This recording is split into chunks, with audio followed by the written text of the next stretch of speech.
Due to copyright, I can't publish many audiobooks on YouTube. At our audiobook novel service, we offer access to over 300 full novels from Pocket FM, Webnovel, Audible, Wuxia, and more, all in high-quality audio format. Each novel is available with a one-time payment only. No subscriptions, no monthly payment, and no ads. Payments via PayPal or Ko-fi. To browse the full list of available novels, message me directly on Telegram or WhatsApp, or check out our full catalog on Discord. Chapter 141, Haunting Story. Giggling, she turned to Celeste and teased, "He's such a scaredy cat. I blew a little air on the back of his neck earlier, and he started shivering all over." Ethan stiffened. No wonder he'd felt a constant chill creeping up his spine. It was this 100-year-old ghost messing with him. Celeste chuckled. "All right, Doe, tell them about the Shadow Links incident. You know that place better than anyone. Even I only learned about it through 9th Division's reports." Ethan noticed something strange. Celeste, usually so composed and distant, had been smiling ever since Doe showed up. So this was the expert Celeste had invited. Someone who knew the village of Shadow Links better than anyone. Doe sighed and plopped down beside Ethan. The playfulness in her expression faded as she settled into deep thought. Her translucent face turned solemn. Then, in a slow, steady voice, she began her story. Almost 50 years ago, something strange happened in a remote village deep in Ravenwood. But in 1977, during Dragonspire's rapid industrial expansion, the village received its first visitors, an official government drilling team sent to bring fresh water to remote mountain settlements. When the drillers arrived, the villagers refused to let them in. No matter how many times they explained their mission, they were met with nothing but rejection. The team, however, couldn't just leave without completing their task. Failure meant disciplinary action. So their squad leader came up with a compromise. If they weren't allowed inside, they'd dig just outside the village, close enough for the villagers to access the well without having to hike down the mountain. It was a win-win. The villagers got clean water, and the team completed their mission. After surveying the area, they picked a spot about 20 meters from the village entrance and began drilling. Normally, digging in a mountainous region was a nightmare. The team had struggled in the past, sometimes having to drill multiple times with no success. But this time they hit water almost instantly. Within hours, fresh water gushed from the ground. The villagers, who had been cautiously watching from a distance, were shocked. These outsiders weren't here to harm them. They had actually delivered what they promised. The squad leader, relieved that their mission was going smoothly, ordered his men to seal the well temporarily and start digging around it to reinforce the structure. Back then, transporting cement to the mountains was impossible, meaning they couldn't build a proper concrete well. Instead, they had to do it the old-fashioned way, digging by hand and reinforcing the walls with stone. They worked non-stop, only pausing when the sun dipped below the horizon. The squad leader had planned to push through the night, but then, a sudden downpour. The villagers, now appreciative of the team's efforts, insisted they come inside and offered them shelter from the rain. As they entered the village, the squad leader pointed at an empty courtyard. "Chief, we'll just take shelter there. It's vacant, right?" The village chief hesitated.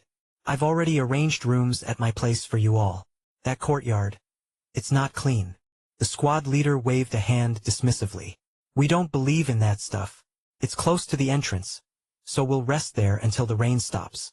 The village chief, unable to convince him otherwise, reluctantly agreed. The courtyard seemed recently renovated, its walls freshly plastered, its roof sturdy with new tiles. It was spacious with several rooms, enough to accommodate the entire squad and the drilling team. 48 people squeezed into the house, setting up their temporary base. Some started cooking while others sorted their gear.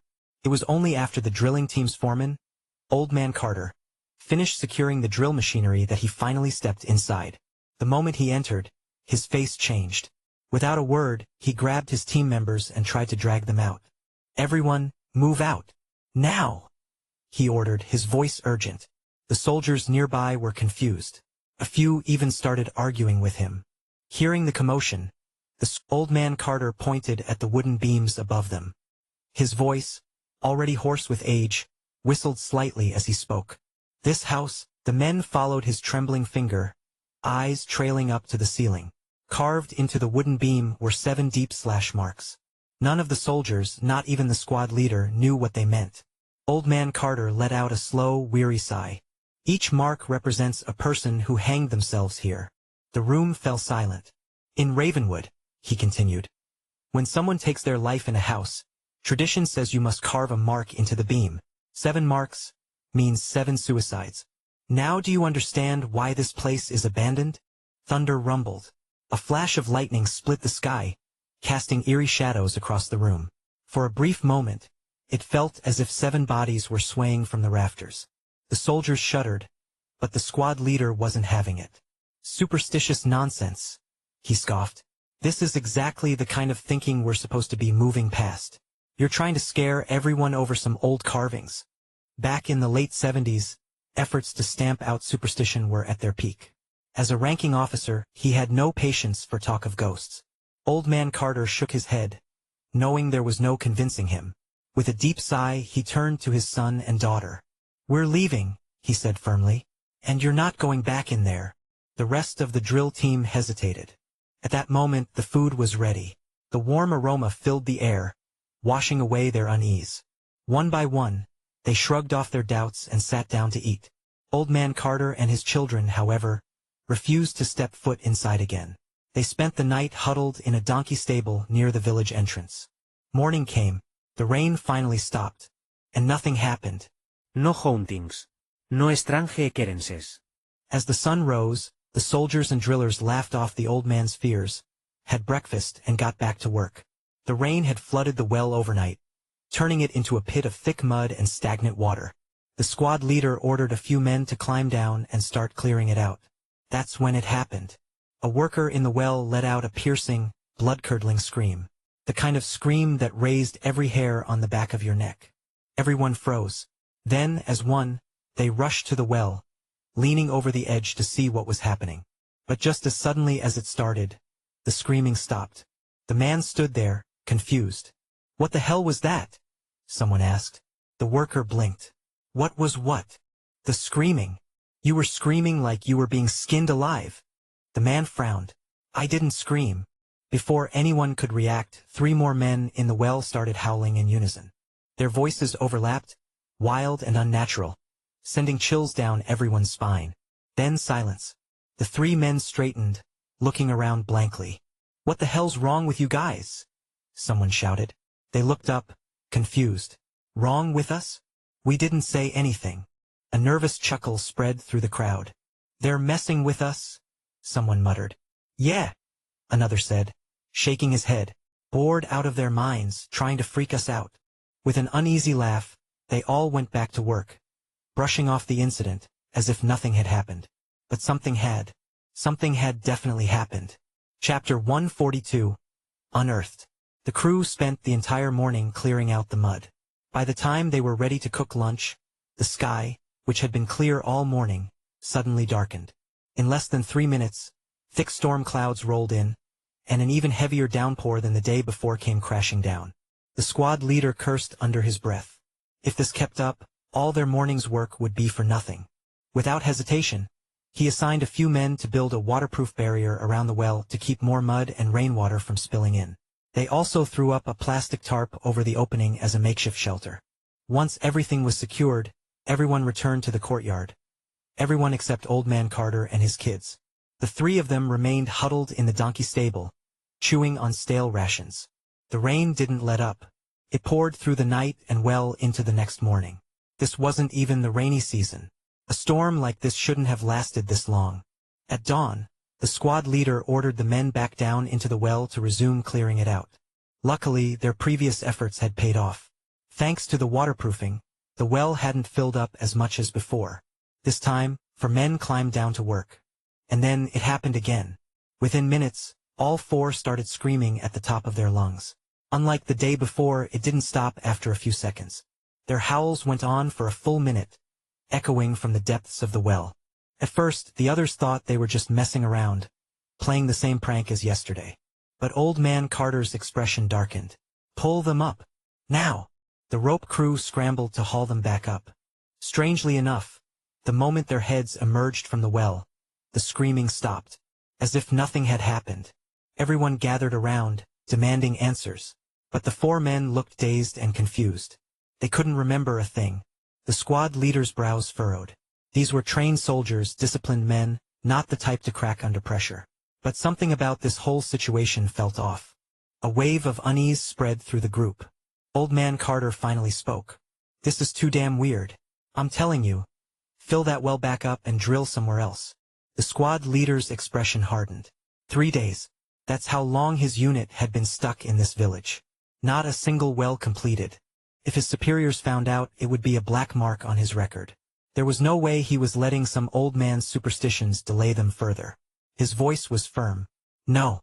We keep going." He handpicked 4 new men and sent them down. This time, nothing happened. Relieved, the squad leader decided to push forward. They'd wasted too much time already. By noon, he gave orders to skip the hot meal, just eat dry rations and keep working. Bucket after bucket of dirt was hauled up. The deeper they dug, the closer they got to hitting the underground water source. Then, a voice came from below. "Why the hell is Mark's uniform down here?" One of the men at the bottom of the well yanked something out of the mud, a military jacket. It was the same uniform they all wore, complete with the standard issue name patch over the chest. It read 3rd Battalion, 4th Squad, Mark Dawson. That was strange enough, but what sent a chill through everyone was where they'd found it. Buried in the mud. The squad leader dismissed it at first. He must have dropped it earlier, and no one noticed. It made sense. The heat had been unbearable, and plenty of men had taken off their jackets and tossed them aside while working. Just as he was about to call for Mark Dawson, a terrified shout erupted from the well. "Pull US up. Now!" The men topside didn't ask questions. They rushed to haul them back up. As soon as the workers emerged, their faces were pale, bodies trembling. They were scared. Really scared. The squad leader's patience snapped. "What the hell is wrong with you?" One of the men stammered. "See, Captain, to the clothes, there's more." The squad leader scowled. "More what?" "The uniforms," the man whispered, voice shaking. "The whole bottom of the well. It's full of them. We dug them out of the dirt. Not dropped, buried." The squad leader froze. For a moment he just stood there, staring.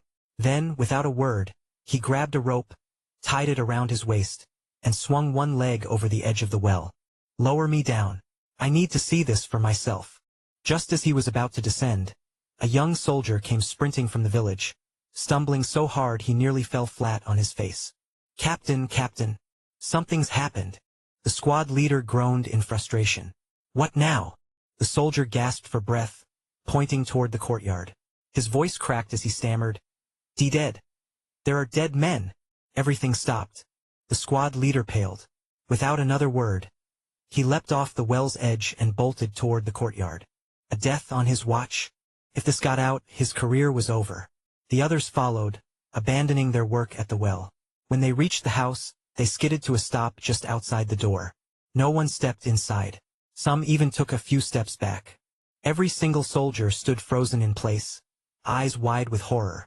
Hanging from the main support beam were 8 bodies. 8 men. Shirts stripped off, their bare torsos exposed. Their tongues lolled out grotesquely, lips curled unnaturally outward. Their bulging eyes strained from their sockets, faces twisted into terrifying grimaces. The sight was unnatural, wrong in a way that made the stomach twist. Old Man Carter, standing in the crowd, sucked in a sharp breath. His voice came out barely above a whisper. 8 at once? How? The squad leader's hands were slick with sweat. He forced himself to take a deep breath before barking out an order. Cut them down. Everyone, arm yourselves. Lock down the village. No one leaves. The moment those words left his mouth, a cold realization set in. He had to find a culprit. If he didn't, he was done. His rank, his career, everything would be gone. As the soldiers moved into action, Old Man Carter took a slow drag from his pipe, his eyes fixed on the wooden beams above. He stepped into the house, gaze sweeping across the room, scanning the rafters. Then he stopped. His eyes narrowed at a faint, almost invisible mark near the far end of the beam. It was an old cut, much older than the 7 deep slashes they had seen before. Unlike those, this one was barely noticeable. It had been carved long ago, likely before the beam had even been stripped of its bark. To an untrained eye, it would look like a natural imperfection in the wood. But Old Man Carter wasn't just anyone. Before the war, before everything, he had been a man who knew blades, who used blades.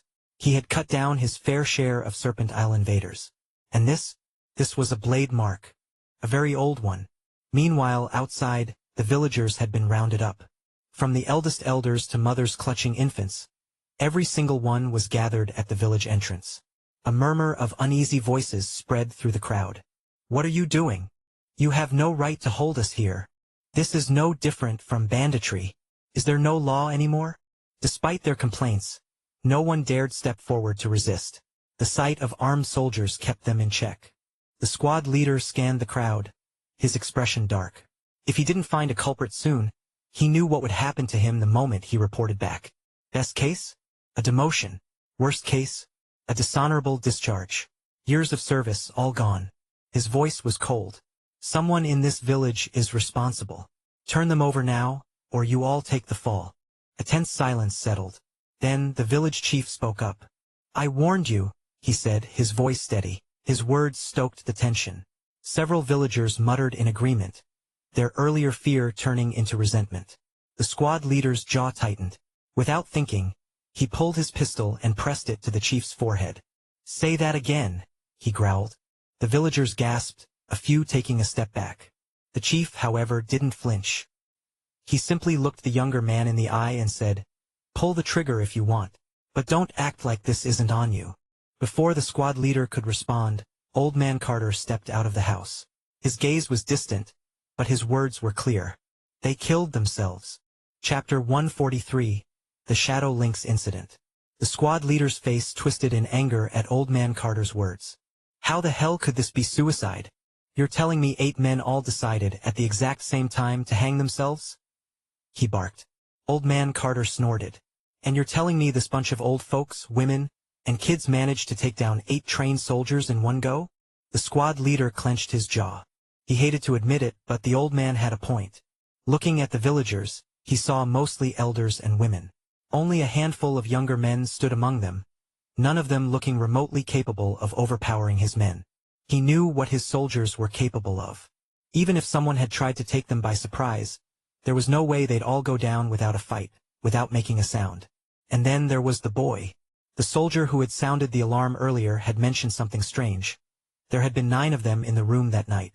He had fallen asleep, and when he woke up, the other 8 were hanging from the rafters. If this had been murder, why was he left alive? Before the squad leader could process this further, a man wearing glasses stepped out from the courtyard. He was older than most of the soldiers, his expression calm but serious. Seeing the squad leader still gripping the village chief by the collar, he quickly intervened, pulling them apart. "Easy, Hayes," he said. "This isn't what you think." The squad leader scowled but loosened his grip. This man was Instructor Ross, the unit's political officer. His family had been coroners for generations, and though he had never formally trained in the field, he had spent years studying old forensic manuscripts left behind by his ancestors. He had been inside the courtyard examining the bodies. Now, standing before the squad leader, he spoke carefully. "They weren't killed," he said. The squad leader stiffened. "You're saying it really was suicide?" Instructor Ross hesitated, glancing at Old Man Carter before replying. "I'm only saying they weren't murdered." The squad leader's stomach twisted. "Not murdered? Then how?" His thoughts screeched to a halt. "Ghosts." The word crawled up his spine like a whisper. For a moment, he found himself staring at Old Man Carter. Those 7 marks on the rafters. Could they really mean something? Before he could say anything, the men he had sent to check the well came running back. They were carrying 8 uniforms.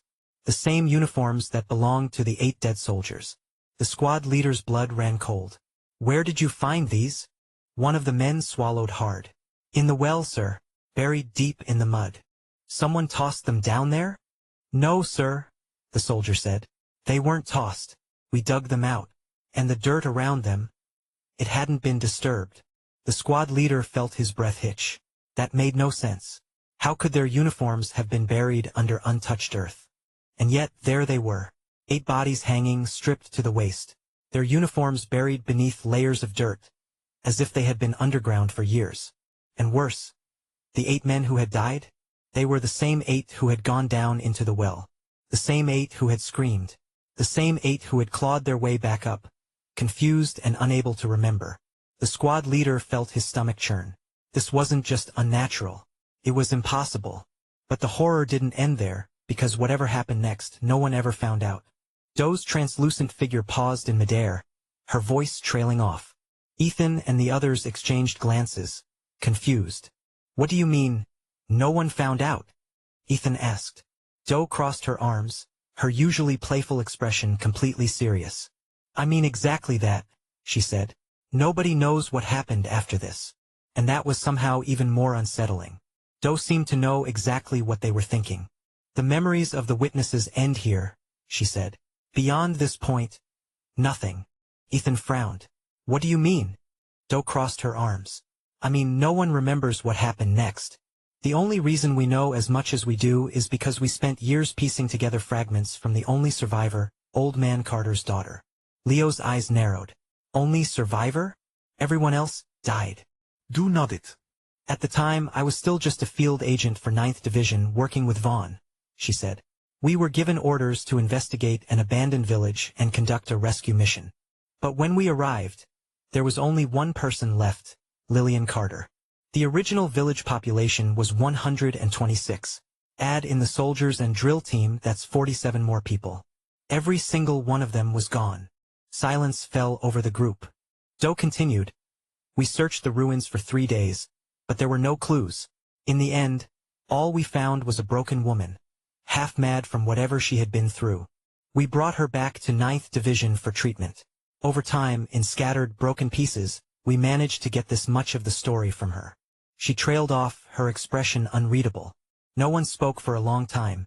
Finally, Ethan broke the silence. Then, why call it the Shadow Links incident? Doe tilted her head. Because, during the 3 days Vaughn and I spent in that abandoned village, something strange happened. Every single night, a lynx appeared. Leo raised a brow. A lynx. Doe nodded. A dark one, like a shadow.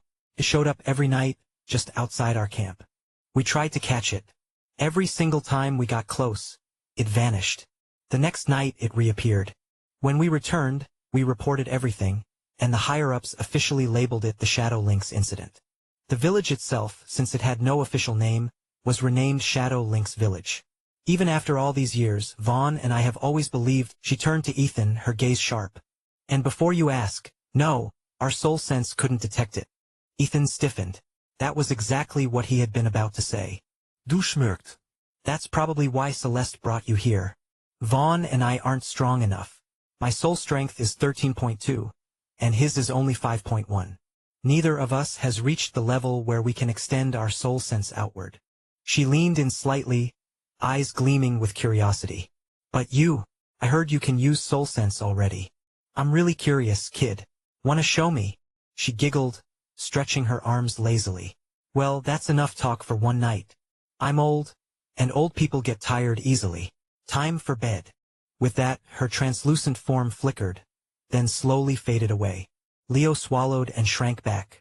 Ghosts need sleep. Whoosh! A thin branch shot through the air like a bullet, stabbing deep into the rock in front of him. Leo yelped and fell backward, his legs giving out beneath him. The brittle branch, no thicker than a pencil, had embedded itself 2 inches into solid stone. Celeste chuckled. One of these days, that mouth of yours is going to get you in trouble. Leo stared at the branch, sweat trickling down his temple. If that had hit a person, it'd be like taking a sniper round to the chest. Ethan was just as stunned. Soul wielders could control objects like that? As he was still processing what he'd seen, a soft voice whispered in his ear. Telekinesis is just the basics for a soul wielder, kid. Want to learn? Ethan stiffened. That voice, it was Doe. But she had disappeared. His eyes darted around, scanning his surroundings. A playful giggle echoed in his mind. Relax. Soul wielders can also use telepathy, she teased. Think it over, kid. If you take me as your teacher, I'll teach you everything. But for now, I'm going to sleep. Just as her voice faded, something rustled behind Celeste. The group turned just in time to see the zipper of a tent slowly closing. But no one was there. Chapter 144, Breakthrough. Celeste insisted that everyone get some rest while she stood watch alone. They all knew that if she slept, the Shadow Eater infection would worsen, so they didn't argue. The night passed uneventfully. As dawn broke, she roused everyone to prepare for departure. The mountain air was crisp and fresh in the early morning. Ethan took a deep breath. Strangely enough, in both his lives, this was the first time he had ever camped out in the wild. After a quick meal, Celeste checked their direction and led the way. At first, the journey was manageable, but after a few hours the terrain became impassable. Vines and thorny undergrowth blocked the path, forcing Leo and Williams to take turns hacking through with machetes. Even Victor, who had been keeping up without complaint, was drenched in sweat by noon. Carrying a 100-pound pack through rugged terrain was no joke. Even for 3 former elite soldiers, 4 years of civilian life had dulled their edge. Their training wasn't what it used to be. Even Celeste, using air manipulation to lighten her steps, was reaching her limit, especially after pulling an all-nighter. Yet Ethan, somehow, seemed completely unaffected. He didn't look exhausted like the rest of them. In fact, he seemed refreshed. Everyone shot him weird glances, making him feel a little self-conscious. In the end, he took Celeste's pack without waiting for her to refuse. Even with the added weight, he barely felt any strain. Puzzled him. There was something in the jungle, some kind of energy seeping into his body. Kept him at peak condition. And he noticed something else. The more weight he carried, the faster this strange energy flowed into him. By midday, after their break, Leo resumed clearing the path, and Ethan grabbed his pack too. A little while later, still not feeling the strain, he took Victor's and Leo's packs as well. No one said anything.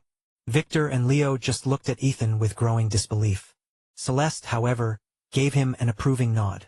An hour later, Ethan was carrying 5 backpacks, weighing at least 750 pounds. The strange energy surged into him faster than ever, but it still couldn't completely erase his exhaustion. Another hour passed. Sweat drenched his entire body. Every step left a puddle in the dirt. Celeste and the others slowed their pace, all eyes on him. Several times, Leo looked ready to step in, but Victor held him back, shaking his head. 1 step, 10 steps, 100 steps. To the others, he looked like he could collapse at any second. Ethan's mind blurred. Only his will kept him moving. The world faded away until it felt like he was the only one left. Just like in the dream world, 5,000 years walking alone. Then, crack. Ethan swore he heard something shatter inside him. Like a chick breaking out of its shell. An unfamiliar power welled up from within. Celeste and the others watched in shock as his bent back slowly straightened. The lifeless haze in his eyes cleared, replaced with a sharp, determined gaze. Ethan glanced at Victor and Leo. Their expressions were frozen in disbelief. Only Celeste spoke. Not bad. Ha! Ethan scratched his head, clueless about what had just happened. Leo and Williams gave him a thumbs up before speeding up their pace, cutting through the jungle with renewed vigor. Victor walked up behind Ethan, clapped him on the shoulder, and said, "Congrats. You just broke past your physical limit." Then he grabbed the backpacks off Ethan, tossing them back to Leo and Williams before taking Ethan's own pack as well. "You just pushed past your limit. It's not a good idea to strain yourself right after. Take a break." With that, Victor hoisted 2 backpacks and continued forward. Ethan stood there, dazed. The power that had surged within him earlier was still coursing through his body, circulating in a pattern he didn't understand. So, this is what breaking past my limits feels like? He had never studied combat training before, so he had no idea how to control the strange energy. He could only let it flow as it pleased. But every time it cycled through him, he could feel himself getting stronger. A voice suddenly whispered in his ear, "Kid, use your mind to connect with the energy inside you. Follow my guidance." It was Doe. Up ahead, Celeste turned her head slightly, as if Doe had just spoken to her as well. A second later, she abruptly walked back to Ethan, eyeing him in surprise. "You actually awakened energy? How many times have you broken past your limit before?" Hearing this, the others froze. I don't know. This should be my first time." As soon as Ethan answered, Celeste stared at him like he had grown a second head. Even Victor and the others had the same expression. "Ethan, no way. You awakened energy on your first breakthrough." Leo's face was filled with disbelief. Ethan glanced at his own body.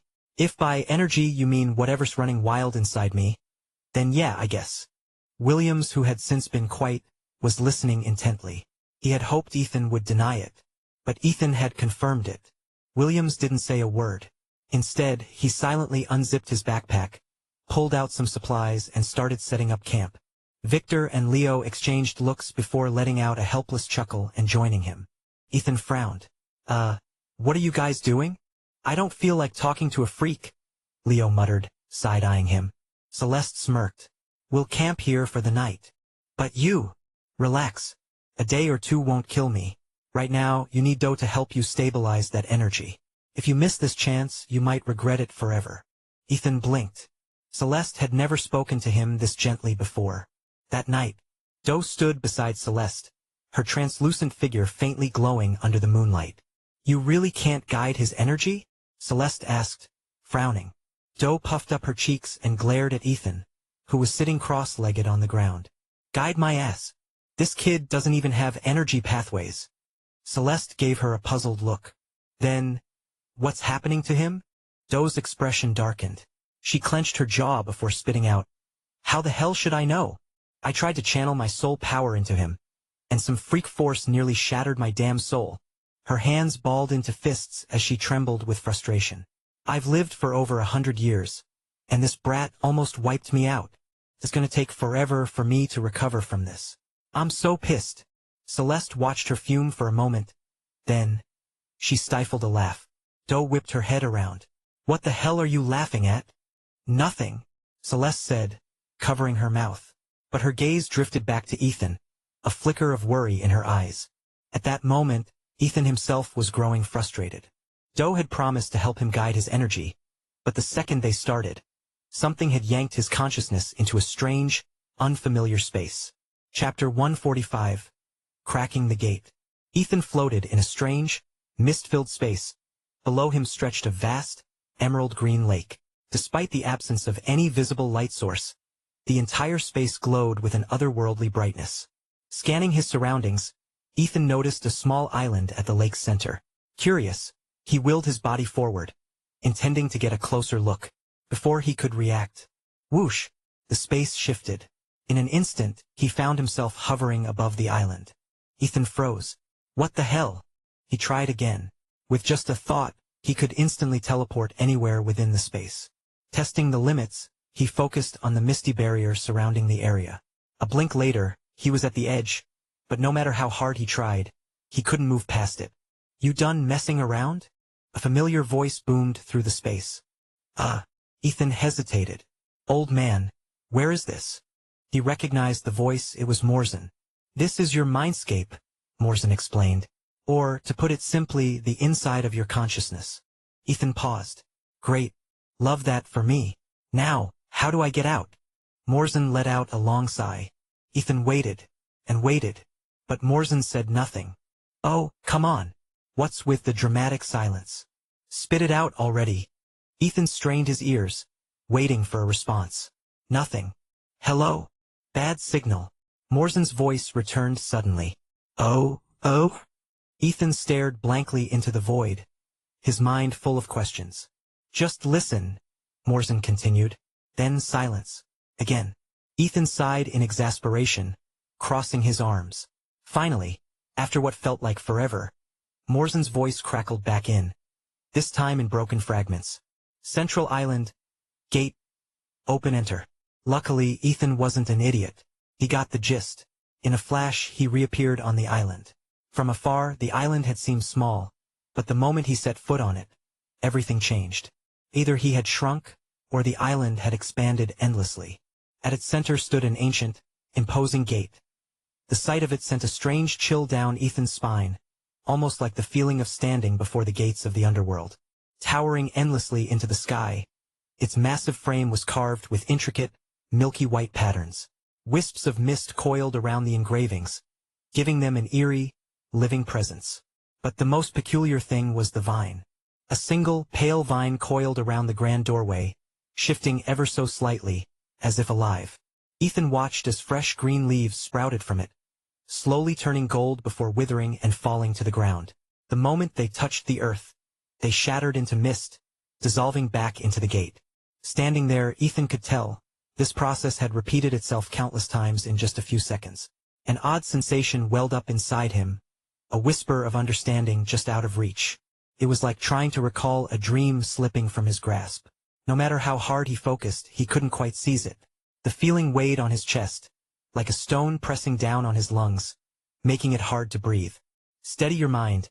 Morzen's voice came again, this time crystal clear. You're not ready to understand it yet. Focus all your soul power and break through the gate of ascension. Finally, a full sentence. How the hell am I supposed to control soul power? I don't know how, Ethan shouted at the sky. His voice vanished into the void without a response. Frustrated, he tried to calm his mind and focus. Boom!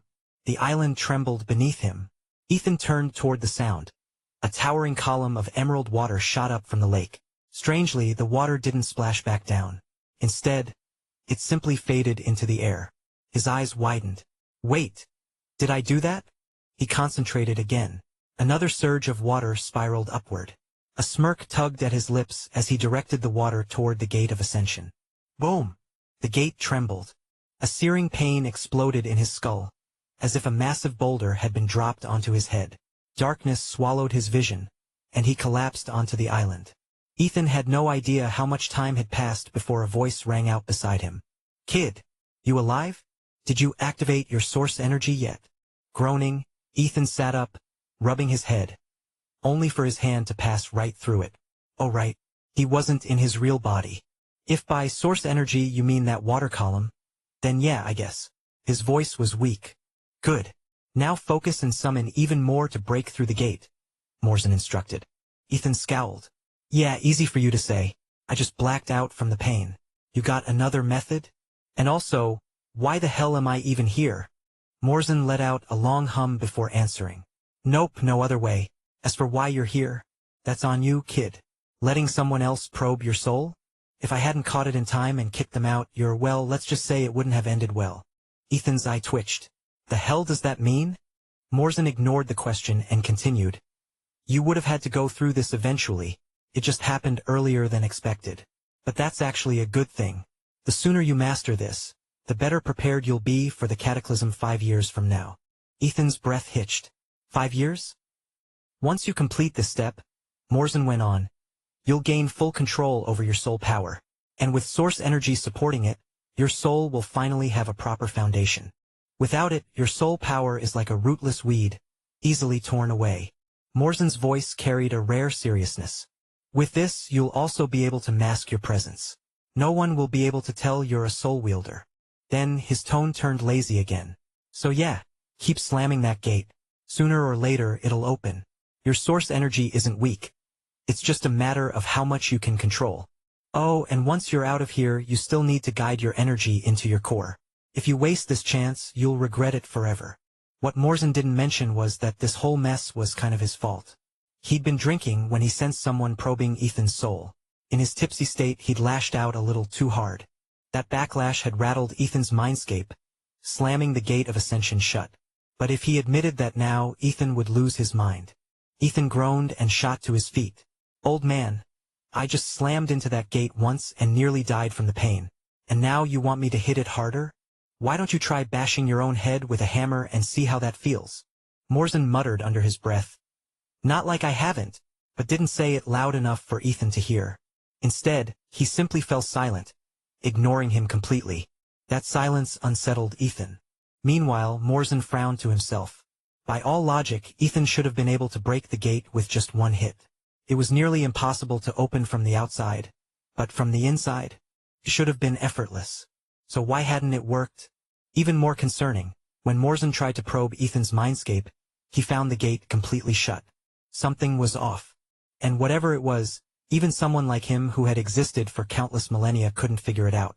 Chapter 146. The First Step. Ethan scowled as Morzen went silent again, muttering curses under his breath. That old man had said his newly awakened energy would fade if he didn't stabilize it, and Celeste had warned him about the same thing. Clearly, energy was something rare and valuable in their eyes, which meant he needed to get the hell out of this place. With no other option, he focused again, summoning more source energy. 1 column of water. 2, 3, 4. By the time he reached 9, he hit his limit. No matter how hard he tried, he couldn't summon a 10th. Fine. He'd just have to make do. Locking onto the gate of ascension, he controlled all 9 water columns and slammed them against it. Boom! Everything went dark. An eternity seemed to pass before Ethan slowly regained consciousness. "Kid, you still alive?"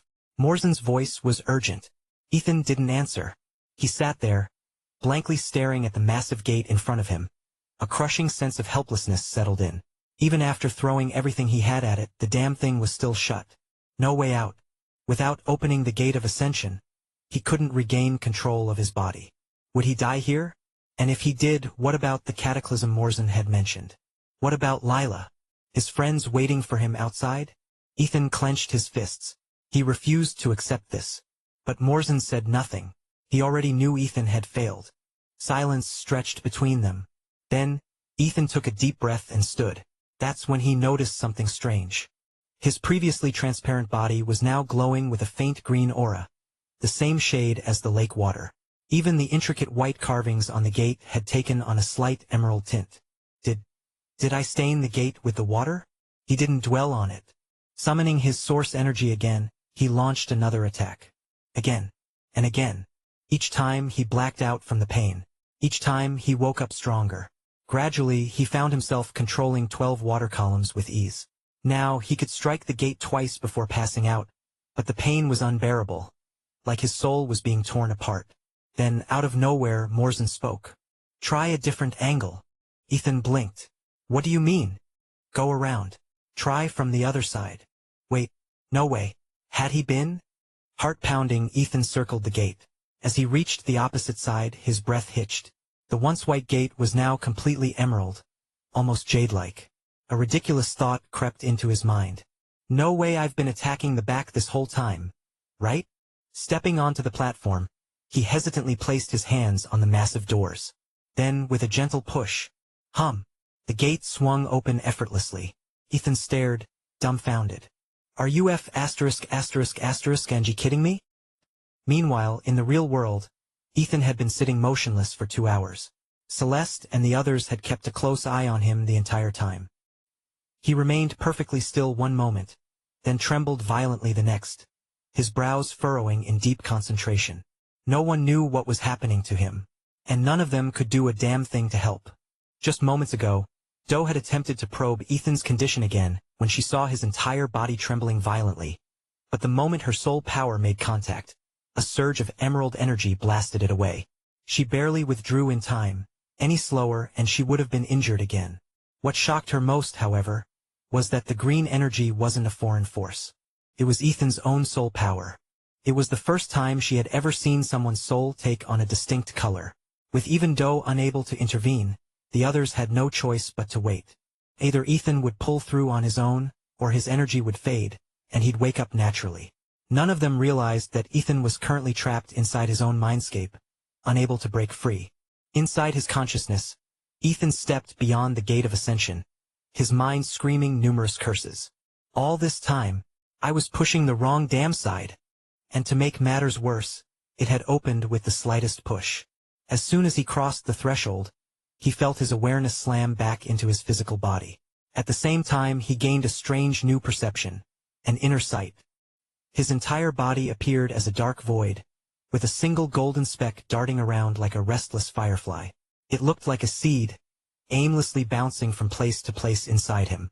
"Wrap it in your will," Morzen's voice instructed. "Guide it into your core." For the first time, Morzen's voice came through with perfect clarity. A soft green mist, his soul power, rose from the top of Ethan's head. To his eyes it looked like faint, drifting vapor. The golden seed, on the other hand, felt strangely solid. At first, Ethan thought it would be difficult to capture.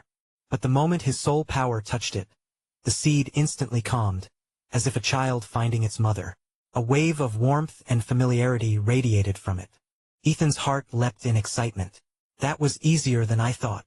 Morzen let out a small hum of surprise. Well, seems like you fused with source energy by accident while inside the mindscape." Then, after a brief pause, he muttered, "And just as I expected, your source energy is linked to the essence of life.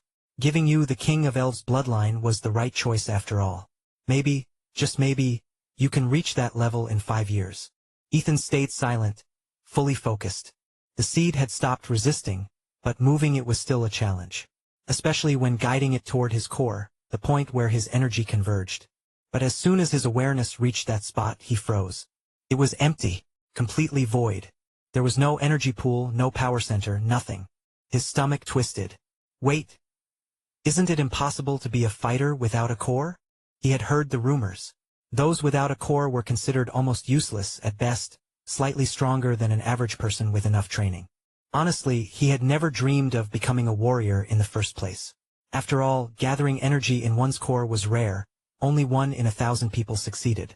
He had never dared to hope for it. But now, standing at this threshold, what was he supposed to do? Quit panicking, Morzin grumbled. You haven't even formed your core yet. Get that energy into place and then you'll have a core. Ethan blinked. So this was just the beginning. He really was a complete novice at this. Maybe I should ask Do to be my teacher? For now, though, he had bigger things to worry about. Focusing again, he poured more soul power into the golden seed, slowly pulling it into his core. Hum! A deep resonance rang through his body. And at the same time, back in the real world, Celeste and the others tensed as violent winds erupted around the camp. Chapter 147. The Seed Awakens. The golden seed finally settled in the core of Ethan's body. Suddenly, it flared with brilliant light, revealing the state of his inner energy center. It was rumored that most people's energy cores had a distinct shape, usually spherical.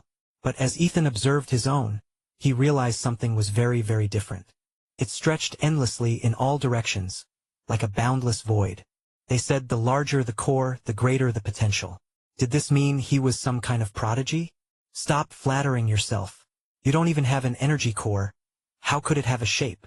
Morzin's blunt remark crushed his excitement in an instant. Ha! Ethan blinked in confusion. The golden seed floated within him, drifting until it reached a specific point. Then it trembled twice and went still. Ethan was just about to ask what to do next when, crack, a fine split appeared along the seed's shell. A single root sprouted from the gap, extending downward. Under Ethan's stunned gaze, it embedded itself into the very void of his core, as if taking root in thin air. Moments later, 2 small green leaves emerged from the seed, unfurling gently. Wait, wasn't this supposed to be his life energy? How had it turned into a literal seed? And now it was taking root in the empty space where his energy core was supposed to be? Ethan had 100 questions, but before he could voice any of them, a massive pull surged from the tiny sprout. All around him, an invisible force gathered. Countless wisps of faint green energy rushed toward him, surging into his body and flowing straight into the seedling. Wrapped in that dense energy, the tiny plant began to grow. At an absurd speed, it shot upward, extending along the space where his energy core should have been. Ethan stared in shock and a hint of worry. Shock because the growth speed was insane, like someone was forcing a sapling to mature overnight. Worry because instead of thickening as it grew, the stem only became thinner. By the time it reached his chest, it was as fine as a spider's silk strand, delicate and fragile, as if a mere touch could snap it in two. "Old man, what the hell is this?" Ethan asked, his voice tinged with unease. Morzin had been watching closely. His eyes gleamed with excitement, though he kept his thoughts to himself. It sprouted. It actually sprouted. So this vessel could nurture the seed of life after all. There was hope, for his old comrades, for everyone. The only question was, how far would this tree of life grow in 5 years? Of course, he wasn't about to share any of that with Ethan. Instead, he simply scoffed. "It's just a sprout. What's there to be surprised about? Hurry up and get back to leveling in the game." Ethan exhaled, releasing a faint green mist with his breath. Morzin's nonchalant tone was enough to kill his curiosity. Pushing everything else aside, he refocused and opened his eyes. What greeted him was a wrecked campsite, collapsed tents, scattered supplies. Leo, Victor, Celeste, and even Do, who was currently just a floating soul, were all staring at him in shock. "Did you gather your energy into your core?" Victor asked, his brows furrowed. "Something like that," Ethan replied hesitantly. Even he wasn't sure what had just happened. Not like he could tell them there was a tree growing inside him. They'd think he was a damn monster. "That's impossible. You didn't even..." Do had just started speaking when she froze. Her face drained of color, eyes wide in terror. Because in that instant, an immense pressure crashed down on her, and a voice whispered coldly in her ear. "Speak another word, and I'll erase you from existence. For the first time in years, despite being a wandering soul, Doe felt something eerily close to cold sweat. She stared at Ethan in pure disbelief. Who the hell was watching over this guy? That presence just now was terrifying. If only she knew Morzan couldn't actually do anything, that he was just bluffing, she might not have been so shaken. What's wrong? Leo asked.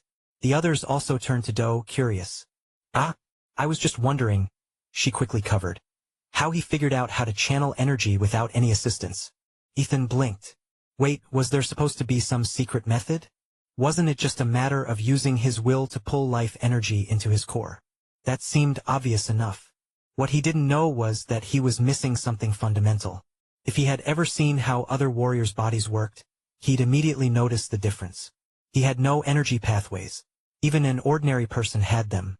He had none. Doe studied Ethan's expression. Yeah, he didn't even realize. Better to change the subject. Alright, enough of that. You two, get ready to move, she said. We've wasted 3 days in this dump. Celeste's curse mark shifted again. 3 days? Ethan was stunned. He had completely lost track of time. This whole mission was about removing the curse mark on Celeste. 12 other people were waiting on them to find a solution before their own time ran out. And he'd wasted 3 whole days standing around? Ethan scratched his head, feeling guilty. That's on me. Let's move fast. I'll carry all your packs. After a quick meal, the group set off again. By the time they neared their destination, it was already past 10 at night. Doe, who had been scouting ahead, called out, "We're close." 12 straight hours of trekking had finally paid off. And it was all thanks to Ethan. Not just because he was hauling everyone's gear, but because, while asking Doe how to control his life energy, he made an accidental discovery. When he let his energy seep outward, vines, brambles, tree branches, every plant around him instinctively moved aside, clearing a path for him. With that, Ethan naturally took the lead, making travel much smoother. After all, it wasn't like he had to do anything special. He just had to walk. Compared to hacking through the undergrowth with machetes like Leo and Victor were doing, Ethan's method was ridiculously efficient. 12 hours of uninterrupted movement later, the air around them thickened with mist. Doe glanced at the fog and nodded. This is the barrier we set when we left years ago. She explained that it was designed to keep ordinary people from stumbling into danger. One of their team's spellcasters had created it. Anyone who entered without the proper guidance would unknowingly find themselves turned back the way they came. Hearing that, the group couldn't help but be intrigued. A magic barrier that had been running for years without fading? That's some serious craftsmanship, Leo commented. Du schmirkt. Magic like this borrows from the wind, the water, the land itself. As long as it isn't critically damaged, it can run indefinitely. Leo raised a brow. Then why have most of the strongest barriers in history disappeared? Victor, who hadn't been paying much attention, suddenly looked over in surprise. Wait, you actually know about magic barriers? Which ones? Leo gave him a disdainful look. Ever heard of the 1,000-fold ward? The executioner's seal? The plague shroud? The 10-fold lock? The 9-fold river bind? Victor shook his head. The others also stared at Leo, surprised. Since when was he this well-versed in magical theory? Wait! Leo narrowed his eyes. None of you have heard of them? He studied their faces and suddenly came to a horrifying realization. Don't tell me, none of you have read Legends of the Eternal War? For a second, the group almost took him seriously, until they realized what he was talking about. Victor clicked his tongue. The hell are you on about? The others rolled their eyes. Leo had just lost all credibility. Chapter 148. The Village That Time Forgot. Hey, what's with that attitude? Leo called out as Victor walked ahead, ignoring him. The rest of the group shook their heads, paying him no mind. Even Doe floated forward, instructing, "Follow my trail exactly. Don't take the wrong step." Ethan almost pointed out that she was floating. How could she leave a trail? But as he watched, he noticed that wherever she passed, the mist slightly parted, leaving shallow depressions in the ground. It had to be another use of soul energy. Doe led them through the thick fog, twisting and turning for several minutes. Then, suddenly the mist vanished. The moment they stepped through, Ethan glanced back. The thick fog that had surrounded them was gone. The realization sent a chill down their spines. Even after seeing so many mysterious and impossible things already, The sheer mystery of the barrier made them rethink what they knew about magic. Ahead, about 100 meters away, stood a lonely village. Something about it was off. A deep sense of unease crept up Ethan's spine. He turned instinctively, expecting Doe to be playing another one of her ghostly pranks.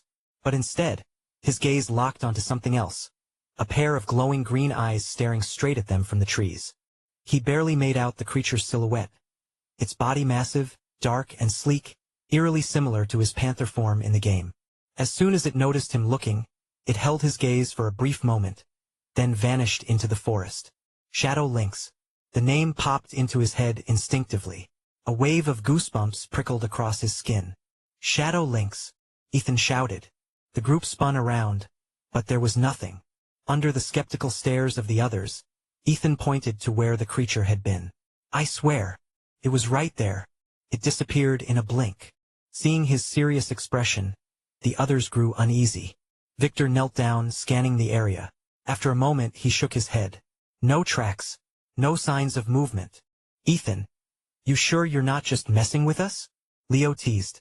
No one responded to him, but their silence spoke volumes. Especially Doe. She had been here before. She knew how strange this place could be. After another moment of tension, they pressed on, moving carefully toward the village. Victor and the others had already loaded their submachine guns, scanning their surroundings with growing unease. At the village entrance, an old drilling machine stood rusted and decayed, its iron plating corroded beyond recognition. An unfinished well sat beneath the drilling rig, half-dug, filled with stagnant water. It looked exactly as Doe had described. It was as if time had frozen here for the past 44 years. Swallowing his nerves, Ethan stepped up to the well and peered inside. Dark water reflected his gaze back at him. No movement, no strange figures, just silence. The group reached the first row of houses, cautiously stepping into the abandoned village. Are we sure this place is empty? Leo muttered. At first, no one thought much about the question, but Ethan's mind caught on to something. Based on Doe's story, this place had been abandoned for over 4 decades. Yet, there wasn't a single vine, not a single overgrown weed. That didn't make sense. In a deep mountain forest like this, a village left alone for even a few years should have been completely overrun with vegetation. Yet the houses looked untouched. If it weren't for the nothing's changed, Doe whispered, breaking the eerie silence. Her words made the unease settle even deeper in their bones. Something had prevented nature from reclaiming this place. Celeste frowned, her gaze locked onto a particular house near the village entrance. This place feels familiar, she murmured. But I know I've never been here before. Ethan followed her gaze and nodded. If that's the case, then this is where your missing memories are. She clenched her fists and stepped forward. The group followed her into the courtyard. According to Doe, this house had a distinct mark, 8 knife cuts on the wooden beam inside. They stepped through the entrance, sweeping their flashlights across the interior. 7 knife marks were immediately visible. Ethan stepped closer and ran his fingers along the back of the beam. The 8th mark was hidden near the corner. Everything was exactly as Doe had described. It's so quiet, Leo muttered. Once again, he had unknowingly pointed out something unsettling. Victor's expression darkened. He's right. Ever since we left the mist, there haven't been any sounds. No birds, no insects, nothing. Even in cold weather, there should have been some faint rustling. But there was nothing. For the first time, Victor, as hardened as he was, felt the weight of uncertainty press down on him. Facing human enemies was one thing, but facing the unknown was another. Hey, check this out. Victor suddenly called from the corner of the room. It had been bitten into but left abandoned. Victor examined it, his face growing more serious. This is a newer model. We didn't have these back when I was deployed. He turned the packaging over and shined his flashlight onto the label. The date printed on it read, September 7th, 2024. Celeste's expression turned grim. That matches the last recorded expedition here. Ethan exhaled slowly. The implications were clear. The last group to investigate this place had been here. They had left in a hurry, and whatever had happened to them was still unknown. Leo glanced around, uneasy. They abandoned their supplies, left food behind. Something must have happened. He looked at the others expectantly, as if they had the answers. They didn't. But one thing was certain. Celeste, Doe, and the others had all come here before. And when they returned, they had been cursed by whatever the Shadow Eaters were. No one knew what those creatures truly were. A curse? A disease? Parasite? And now, they were here too. Would they be affected as well? Every recorded case of the affliction had been among individuals with supernatural abilities. But who was to say it wouldn't spread to ordinary people? After all, no ordinary person had ever made it this far. Not with the barrier keeping them out. And Ethan, he wasn't exactly normal. I'm sorry. Celeste suddenly spoke, her voice filled with guilt. The group turned to her. Why? Leo asked, confused. She met his gaze, her face unreadable. I wasn't sure before. But now I am. This is the place. This is where it started.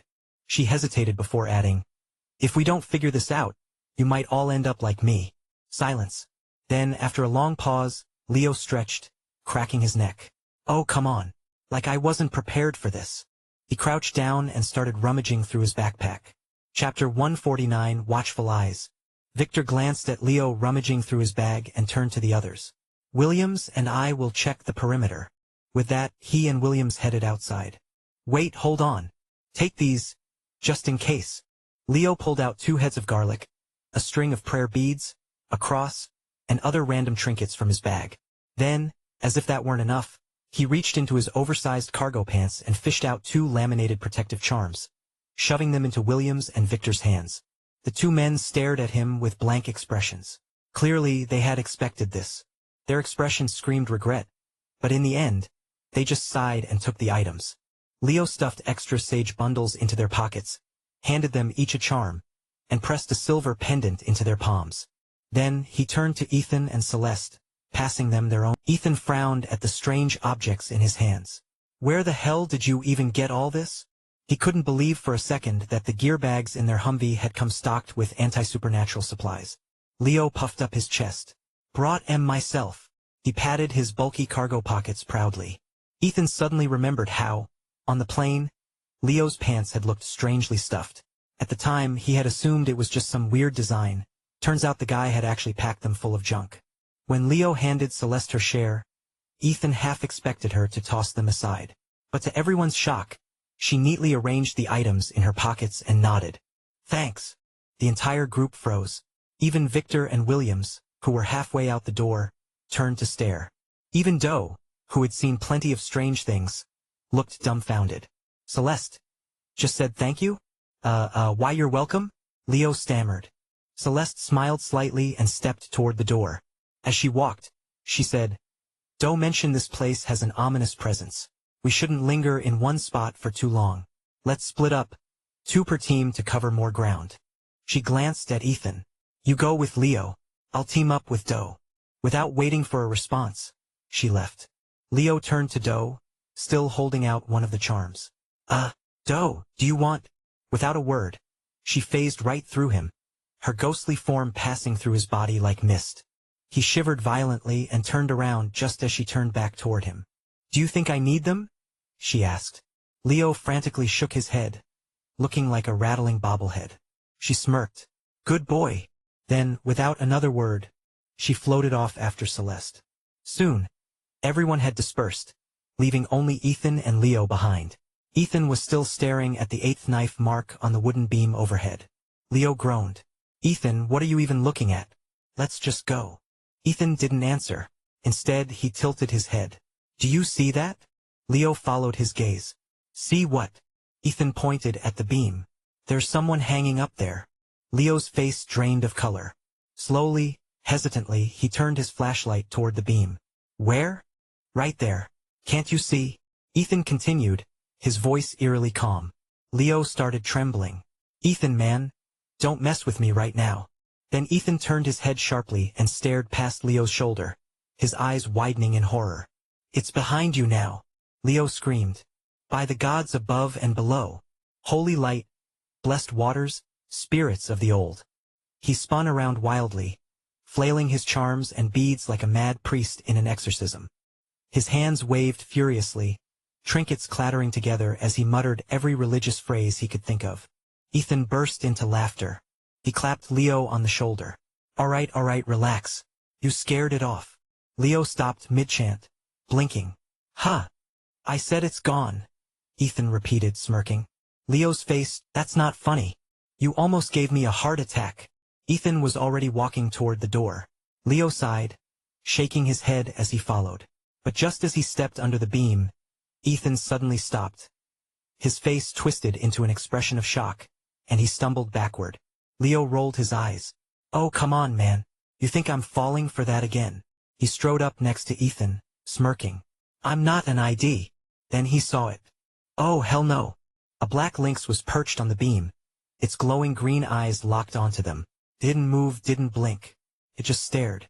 Then, tot. Leo raised his submachine gun and fired a burst at the rafters, but the lynx was faster. With an impossible leap, it dodged the bullets and vanished through a hole in the roof. Only then did Ethan and Leo notice the hole was even there. Then, a flash of white shot past them, soaring straight through the opening in pursuit. Leo nearly opened fire again. Ethan grabbed his arm. It's Doe. A moment later, Celeste, Williams, and Victor ran up. What happened? Celeste demanded. Shadow Lynx, Ethan replied. Leo nodded quickly.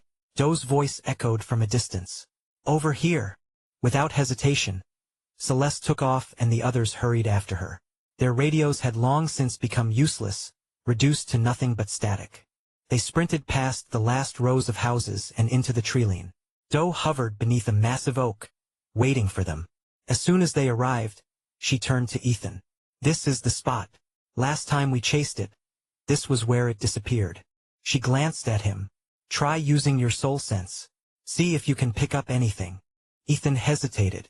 His soul sense had only activated once before, and that had been during a life or death moment. Using it intentionally? He wasn't even sure how. Seeing his hesitation, Doe reassured him. Don't worry, the magic barrier here keeps us hidden from the outside world. No one will sense you. That wasn't his concern. He just didn't know how to activate it. But there was no turning back now. Taking a deep breath, he closed his eyes and focused. A low hum filled his mind.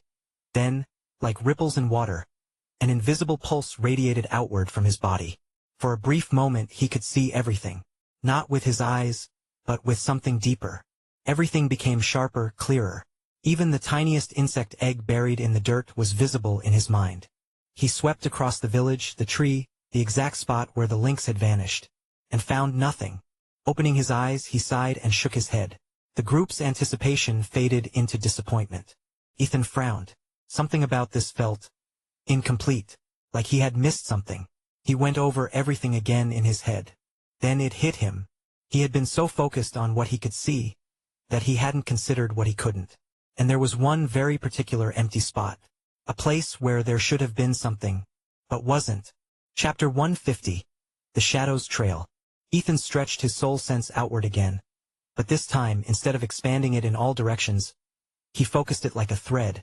To his surprise, doing so increased his range. Like stretching Doe, his awareness extended farther and farther, until he reached a spot that felt different. This was it. The forest behind the village was made up of perfectly aligned trees. Not naturally grown, planted. By their spacing, there should have been another. We should check it out, Ethan said. He must have gotten some clue. The others shared the same thought as they followed him into the dense woods. They walked for about 500 meters before Ethan suddenly stopped. He knelt, running his fingers over the base of a tree stump, a stump that had been cleanly cut. Do you guys remember what kind of trees we saw when we first got near the village? Ethan asked, standing up. Mostly cypress, I think, Victor replied.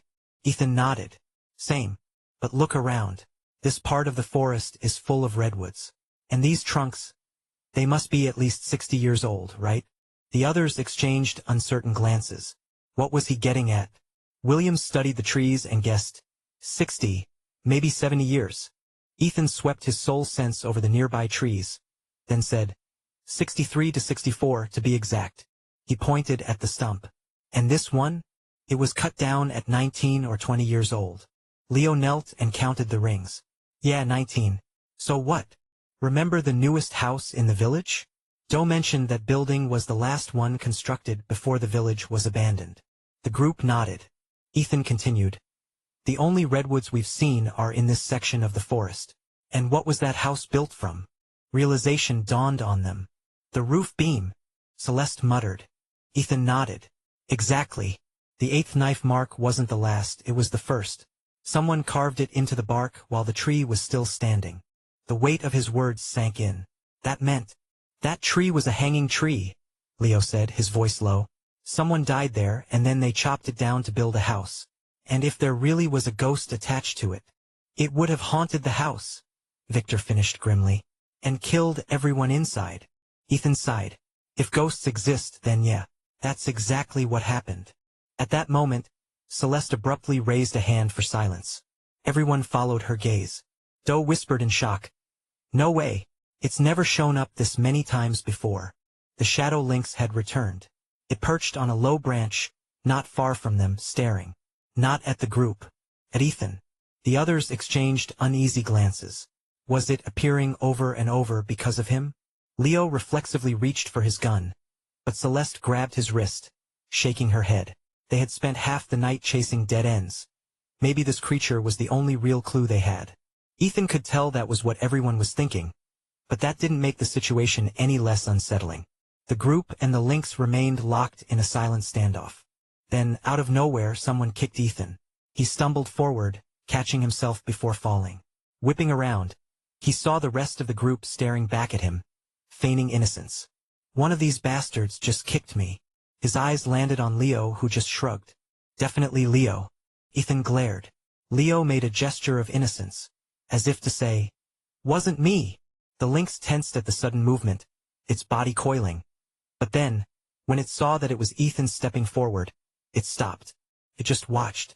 Ethan swallowed hard. He took another step forward. Leo turned to Victor and whispered, Man, you are cold-blooded. Victor smirked. It's not like I have to take the blame anyway. You? Leo muttered, suppressing his annoyance. Ethan ignored them and focused on the lynx.